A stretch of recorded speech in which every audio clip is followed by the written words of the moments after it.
নমস্কার। কবিতা পাঠের সময় এখন। আমরা বহুকাল ধরে কল্যাণ চট্টোপাধ্যায়ের কবিতা শুনে আসছি। কল্যাণ চট্টোপাধ্যায়ের কবিতার মধ্যে প্রেম আছে, আরতি আছে, এবং এই প্রেম এবং আরতির মধ্যখান দিয়ে নিজেকে আবিষ্কার করা আছে, এবং নিজেকে আবিষ্কার করার পর তাকে কোথাও ভাষার সঙ্গে, কবিতা ভাষার সঙ্গে সম্পর্কিত করার প্রয়াস আছে। এটা আমরা দীর্ঘকাল ধরে দেখে আসছি। আজকে আমরা এই যে কল্যাণ চট্টোপাধ্যায় এই যে দীর্ঘদিন ধরে কবিতা লিখছেন, কবিতার মধ্যে যাপন করছেন, কবিতার সঙ্গে একটা বৈধ এবং অবৈধ, আপনারা সকলেই জানেন কবিতার মধ্যে কাব্য ভাষা, কাব্য চেতনার মধ্যে বা ব্যাপক অর্থে সাহিত্যের মধ্যে অবৈধতা বলে কিছু হয় না। কিন্তু সাংসারিকভাবে, জাগতিকভাবে যে বৈধতা অবৈধতার যে সীমারেখা আছে, কল্যাণ তার কবিতা রচনার মধ্যে সেই বৈধতা এবং অবৈধতার সীমারেখাকে কোথাও মিলিয়ে দিয়েছেন, পরস্পরের মধ্যে কোথাও একটা বোঝাপড়া করে নেবার অবকাশ তৈরি করে দিয়েছেন। তো এই এত যে কবিতা কল্যাণ লিখেছেন সারা জীবন ধরে, সেই কবিতার গর্ভগৃহে কি আছে পাঠক হিসাবে তা জানার বাসনা আমার যেমন আছে, আরও অন্যদের থাকতেই পারে। তো দেখা যাক, আমি কল্যাণ চট্টোপাধ্যায়ের আজকের একটি বই হাতে নিয়ে বসেছি। বইটির নাম গর্ভগৃহ। দেখি সেই গর্ভগৃহের মধ্যে কল্যাণ চট্টোপাধ্যায়ের কবিতার যে মূল বাণীরূপ, মূল শিল্পরূপ, বা কবিতার যে ইষ্ট দেবী তিনি আছেন কিনা, এবং থাকলে কি রূপে এবং কি অবস্থায় আছেন, সেটা আমরা খোঁজবার চেষ্টা করব। যদিও বইটি নতুন প্রকাশিত হয়েছে, তাই সম্পূর্ণটা না পড়লে সেই গর্ভগৃহকে সম্পূর্ণভাবে আবিষ্কার করা যাবে না, যতটুকু পারা যায়। আমি গর্ভগৃহের পরিচয়টা দিয়ে রাখি। গর্ভগৃহ, কবি কল্যাণ চট্টোপাধ্যায়, এবং প্রকাশক দৈনিক বজ্রকণ্ঠ, ত্রিপুরা থেকে, সেই সুদূর ত্রিপুরা থেকে আমাদের রাজেশচন্দ্র দেবনাথ তার ভালোবাসায়, সাহসে, সদিচ্ছায় এবং কবিতাকে অন্বেষণ করবার যে আপ্রাণ চেষ্টা তার, সেই চেষ্টায় তিনি এরকম প্রচুর কবিকে খুঁজে খুঁজে বার করেন। তো সেই রাজেশচন্দ্র দেবনাথ হচ্ছেন দৈনিক বজ্রকণ্ঠের সম্পাদক, তিনি এই বইটির প্রকাশক। রাজেশচন্দ্র দেবনাথ স্বয়ং এই বইটির প্রচ্ছদ শিল্পী।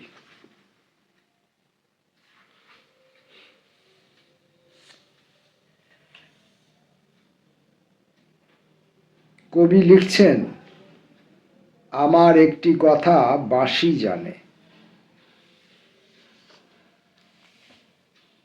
বইটির মধ্যে প্রথম কবিতা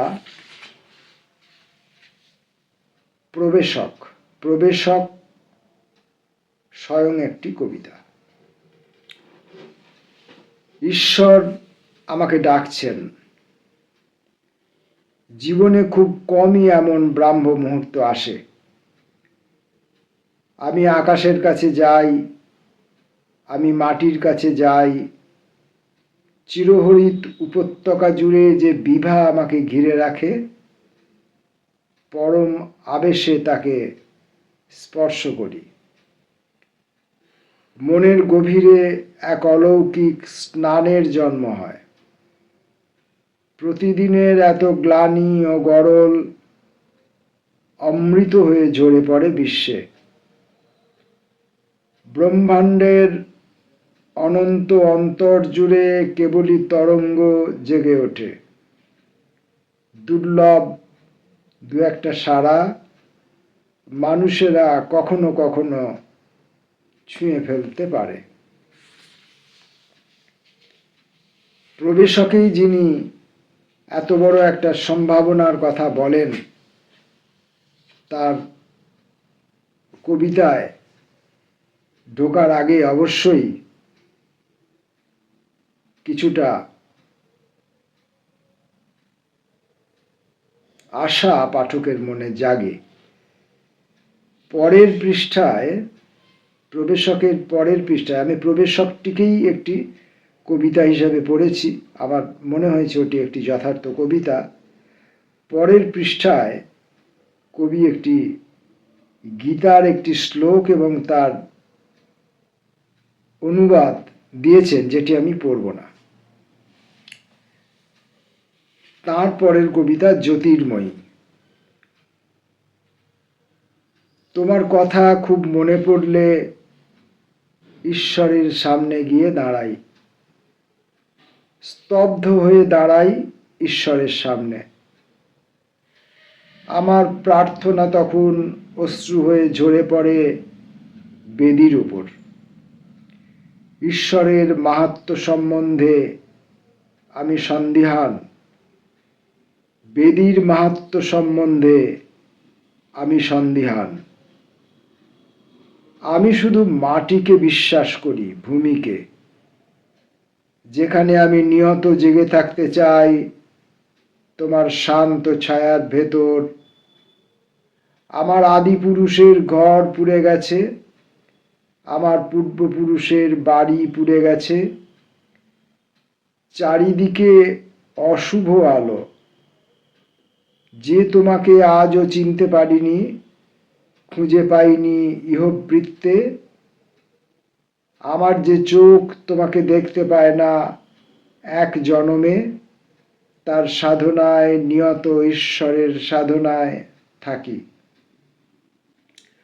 কখনো কখনো চুপিসারে ঈশ্বর আমার পাশে এসে বসে, তার অনুভূতি নিয়ত তোমাকে ছুঁয়ে দেয়।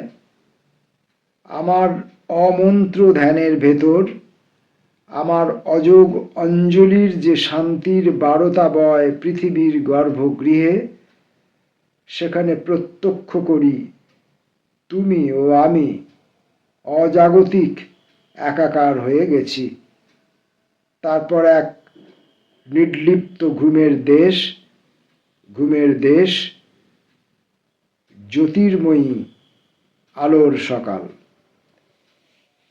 এক পূর্ণ প্রেমের এক পূর্ণ প্রকাশ, প্রেমের এক পূর্ণ সর্বব্যাপ্ত এবং তথাকথিত প্রেম থেকে সরে এসে আলোর মতো ছড়িয়ে পড়া এক অনুভূতি।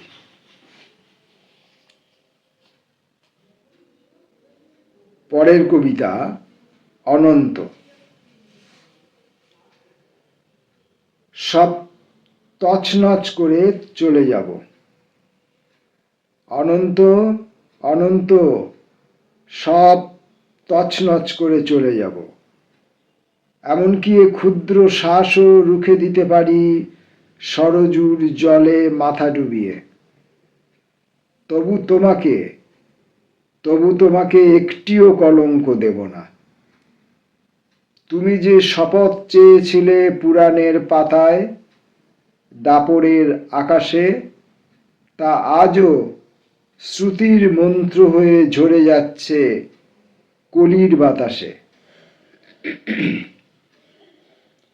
আমি যে শপথ রেখেছি সে কথা কেউ না জানুক, তুমি তো জানো জ্যোতির্ময়ী। আমি আজও এক পা ফেলিনি ও ফুলের উঠোনে। তুমি শুধু দেবী নও, একটা মন্দির হয়ে গেছো নিজেই। আমি স্তব্ধ হতে চাইলেও তার দুয়ারে স্তব্ধতা খুঁজিনি। অথচ আমার উপাসনা চিরকাল তোমাকে ঘিরেই। তোমার বৃত্ত, ব্যাসার্ধ, জ্যা একদিন আমার জন্যেই রচিত হয়েছিল। সেসব আজ মিথ। বেদের পাতায় পাতায় যা কিছু লিখেছিল ঋষি, তা আজও যোগীর হোম হয়ে জ্বলে ওঠে ভূমিতে। আমি অনন্তে চলে যেতে চাই। অনন্তে চলে যাব। তুমি দেবীর আসন পেতে বসে থাকো প্রতিমা হয়ে, স্থির, মুখ ও বধির।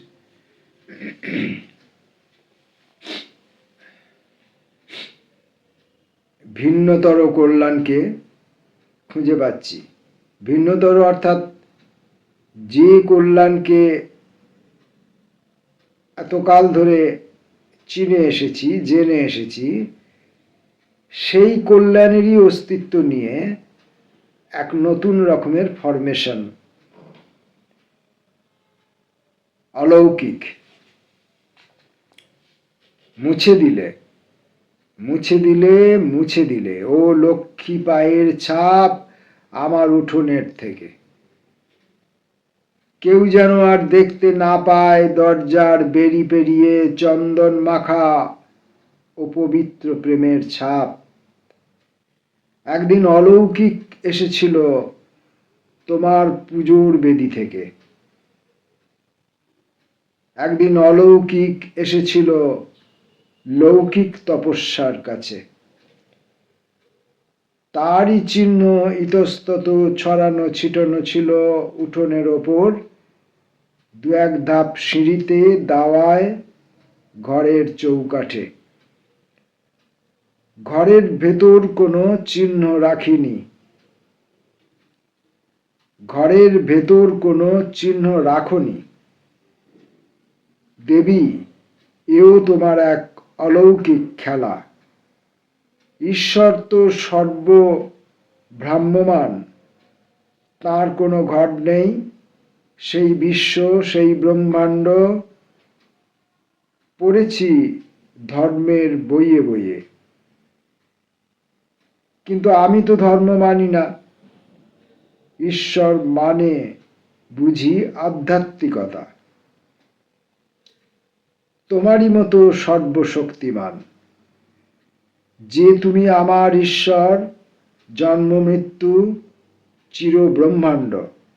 যে তুমি একবার চিহ্ন রেখে চিহ্ন মুছে দাও, আমি সেই মুছে দেওয়া চিহ্ন বুকে জড়িয়ে ধরে ঈশ্বরেরই সাধনা করি। একটা বেশ অনেকটা অনুভূতি, কবির বুক জুড়ে অনেকটা অনুভূতি, এবং কবির অনেকটা লৌকিক কথা, লৌকিক বক্তব্য তিনি বলতে চাইছেন কোনো অলৌকিকতাকে আশ্রয় করে। এটা স্পষ্ট বোঝা যাচ্ছে। মুছে দিলে ও লক্ষ্মী পায়ের ছাপ আমার উঠোনের থেকে। লক্ষ্মী পায়ের ছাপ কেউ মুছে দিয়েছে। কবি আহত হয়েছেন। কেউ যেন আর দেখতে না পায় দরজার বেরি পেরিয়ে চন্দন মাখা ও পবিত্র প্রেমের দাগ। তাকে গোপন করছে। অন্য কেউ যেন তার ভাগ্য, যেন তার সমাজ, যেন তার সংস্কৃতি, তারা দেবীর পায়ের ছাপ মুছে দিচ্ছে, চন্দন মাখা পায়ের ছাপও মুছে দিচ্ছে। তারা আমাদের এই সমাজ, আমাদের এই সংসার, প্রকৃত সুন্দরকে, প্রকৃত পবিত্রতাকে বিশ্বাস করে না। তারা বড়ই জাগতিক। কবি সেই জাগতিক জগতের ভেতরে তার যে নিজস্ব জাগতিক অনুভূতি, তাকে জাগতিকভাবে বলতে না পারার যন্ত্রণা থেকে মুক্ত হবার জন্যে অলৌকিকতার আশ্রয় নিয়েছেন। আমি আর একটি কবিতা পড়ব, উপাসনালয়। পুরো কবিতার বইটার মধ্যেই একটি আধ্যাত্মিক চেতনা, তথাকথিত আধ্যাত্মিক চেতনা, একটি সমর্পণের চেষ্টা বা কাহিনী, কোথাও তার আরাধ্য বা আরাধ্যার সঙ্গে এক হয়ে যাবার, লীন হয়ে যাবার প্রবণতা রয়েছে বলে বাকি কবিতাগুলোর ভেতর থেকে একটি ইঙ্গিত আমার কাছে এসে পৌঁছাচ্ছে, যে কবিতাগুলি আমি এখনো পড়িনি। আমি বইটি হাতে করে ধরেছি এবং আপনাদের সামনে একটি একটি করে পড়ছি। কারণ যে কবিতাটি পড়ব উপাসনালয়, তার আগে যে কবিতাটি পড়লাম সেটি অলৌকিক, তার আগে অনন্ত, তার আগে জ্যোতির্ময়ী, এবং এই এখন যে কবিতাটি পড়ব তার পরের কবিতাটির নাম তপস্যা। অর্থাৎ আমরা একটু একটু একটু একটু করে অধ্যত্ত সাধনার দিকে, যে সাধনায় নিজেকে আবিষ্কার করা যায়, তার দিকে আমরা এগিয়ে যাব কবির হাত ধরে। কিন্তু আজকে আমরা সেই পর্যটন সম্পূর্ণ করব না, আমরা উপাসনালয়ে ঢুকব, তারপর আজকের কবিতা পাঠ আপাতত বন্ধ রাখব। উপাসনালয়। আমাকে কোথায় নিয়ে এলে মহাকাল, তোমার বেদির উপর আমার ইষ্ট দেবী কোথায়? ও জ্যোতির্ময়ী, ও জ্যোতির্ময়ী, আমি তো বারবার প্রতিমার ভেতর শুধু তোমাকেই খুঁজি। তুমিই আমার দেবী, ঈশ্বর, প্রাকৃত প্রতিমা।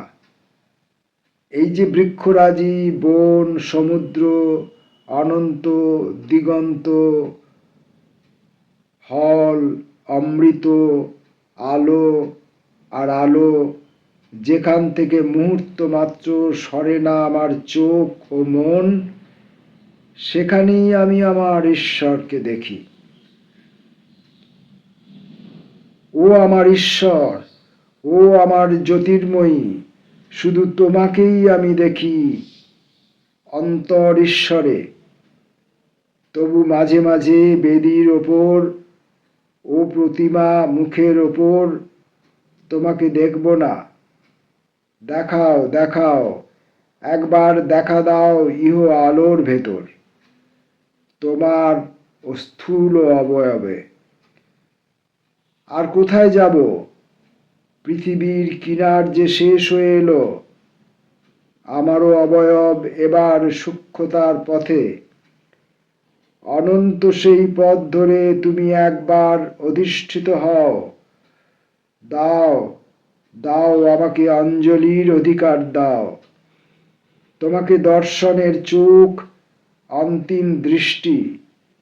মহাকাল, মহাকাল, তুমি মুহূর্ত দৃশ্যত করো আদি প্রেমের আধারে আমাদের উপাসনালয়ে। কবি কল্যাণ চট্টোপাধ্যায় আস্তে আস্তে কবিতার সাধনার ভেতর দিয়ে অধ্যত্ত সাধনা বা বৃহত্তর এক জাগতিক সাধনার দিকে এগিয়ে চলেছেন বলে আমার মনে হচ্ছে। কবিতাগুলি পাঠ করার সময় আমার বারবার কোনো সাধক কবির উচ্চারণ আমার কানের মধ্যে, আমার শ্রুতির মধ্যে যেন প্রবেশ করছিল। নমস্কার।